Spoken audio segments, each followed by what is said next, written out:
আসসালামু আলাইকুম ওয়া রাহমাতুল্লাহি তাআলা ওয়া বারাকাতুহু। নাহমাদুহু ওয়া নুসাল্লি ওয়া নুসাল্লিমু আলা হাবিবিহিল কারীম, আম্মা বা'দ। সুপ্রিয় দর্শক ও শ্রোতাবৃন্দ, যে যেখান থেকে দেখছেন সবাইকে জানাই মাহে রমজানের বার্তা অনুষ্ঠান থেকে আন্তরিক শুভেচ্ছা ও মোবারকবাদ। প্রতিদিনের ন্যায় ধারাবাহিকভাবে আজকে আলোচনা করব শবে কদরের বৈশিষ্ট্য ও মাহাত্ম্য সম্পর্কে। কদরের রাতে মহান আল্লাহ রাব্বুল আলামিন সর্বপ্রথম কোরআন নাজিল করেন। প্রিয় নবীজি সাল্লাল্লাহু আলাইহি সাল্লাম এই রাতেই প্রথম ওহী লাভ করেন। এই প্রসঙ্গে আল্লাহ রাব্বুল আলামিন ইরশাদ করেন, ইন্না আনজালনাহু ফি লাইলাতিল কদর, অর্থাৎ নিশ্চয়ই আমি কোরআন নাজিল করেছি কদরের রাতে।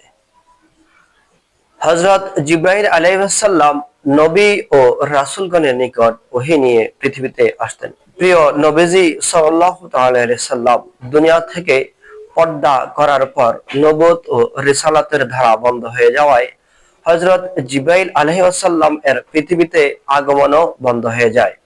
তিনি বছরে একবার মাত্র আল্লাহ রাব্বুল আলামিনের নির্দেশে একদল রহমতের ফেরেশতা সঙ্গে নিয়ে পৃথিবীতে আগমন করেন। এই প্রসঙ্গে আল্লাহ রাব্বুল আলামিন পবিত্র কোরআনুল কারিমে ইরশাদ করেন, তানাজ্জালুল মালাইকাতু ওয়ার রূহ ফিহা বিইজনি রাব্বিহিম, অর্থাৎ এই রাতে ফেরেশতা এবং রূহ তথা হযরত জিবরাইল আলাইহিস সালাম প্রত্যেক কাজের জন্য তাদের পালনকর্তার নির্দেশ সহ অবতীর্ণ হন। শবে বরাতের যে সমগ্র সৃষ্টি জগতের আগামী এক বছরের ভাগ্য লিপিবদ্ধ করা হয় এবং তা লাউহে মাহফুজ থেকে নকল করে চূড়ান্ত ভাবে লিপিবদ্ধ করে ফেরেশতাদের হাতে অর্পণ করা হয়। মিন কুল্লি আমরিন অংশের তাফসিরে ইবনে কাসির, কাতাদা প্রমুখ মুফাসসিরগণ বলেন, এ রাতে যাবতীয় সিদ্ধান্ত গ্রহণ করা হয় এবং মানুষের হায়াত, মওত, রিজিক, ধন দৌলত ইত্যাদি নির্ধারণ করা হয়। হযরত ইমাম শাফি রাহমাতুল্লাহ আলাইহি লিখেছেন, লাইলাতুল কদরে ফেরেশতারা মসজিদ বাসী মুমিনদের জন্য শান্তির দোয়া করতে থাকেন। এ রাতে পৃথিবীতে কল্যাণের ধারা নেমে আসে। এই প্রসঙ্গে আল্লাহ রাব্বুল আলামিন ইরশাদ করেন, সালামুন হিয়া হাত্তা মাতলাইল ফজর, অর্থাৎ রাতটি ফজর উদিত হওয়া পর্যন্ত কল্যাণময়। তাফসিরে ইবনে কাসিরে একটি হাদিস নকল করা হয়েছে যে প্রিয় নবীজি সাল্লাল্লাহু তাআলা আলাইহি ওয়াসাল্লাম ইরশাদ করেন, এই মাসে এমন একটা রাত আছে যা 1000 মাস অপেক্ষা উত্তম।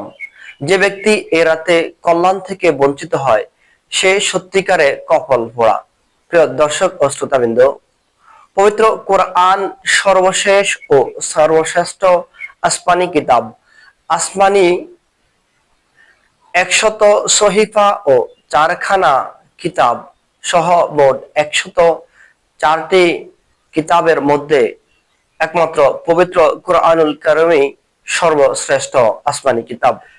কারণ এই কিতাব নাজিল হয়েছে আখিরি নবী, সর্বশ্রেষ্ঠ নবী, নবীগণদের ইমাম, রাসূলগণদের সর্দার, সর্বকালের সর্বশ্রেষ্ঠ মহামানব হযরত মুহাম্মদ মুস্তাফা আহমদ মুস্তাফা সাল্লাল্লাহু তাআলা আলাইহি ওয়াসাল্লাম এর উপর। এই কোরআনের স্পর্শ বড়ই সৌভাগ্যের।